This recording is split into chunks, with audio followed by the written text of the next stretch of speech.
பருவமழை காலம் தொடங்குவதற்கு முன்பே மழைநீர் வடிகால்கள் சுத்தம் செய்யப்பட்டு தண்ணீர் வெளியேற வழி ஏற்படுத்த வேண்டும் என முதலமைச்சர் ஸ்டாலின் அறிவுறுத்தியுள்ளார்.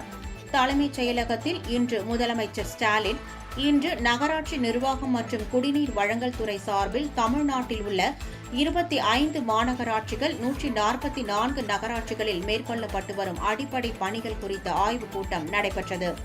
இக்கூட்டத்தில் அனைத்து நகர்ப்புற உள்ளாட்சி அமைப்புகளில் மேற்கொள்ளப்பட்டு வரும் பல்வேறு உட்கட்டமைப்பு உருவாக்கம் மற்றும் பராமரிப்பு பணிகளை விரைந்து நிறைவேற்றிடவும், மழைநீர் வடிகால் பணிகள், குடிநீர் மற்றும் பாதாள சாக்கடை திட்ட பணிகள் மற்றும் சாலை பணிகள் ஆகியவற்றை விரைந்து முடிப்பதற்கான நடவடிக்கை மேற்கொள்ளப்பட வேண்டும் என்றும் குறிப்பிட்டார்.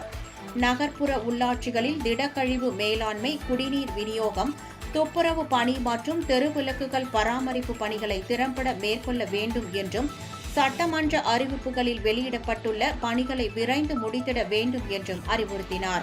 இந்த ஆய்வுக் கூட்டத்தில் மாநகராட்சிகளில் 3199 பணிகளும், நகராட்சிகளில் 4972 பணிகளும் தொடங்கப்பட உள்ளது என்று தெரிவிக்கப்பட்டது.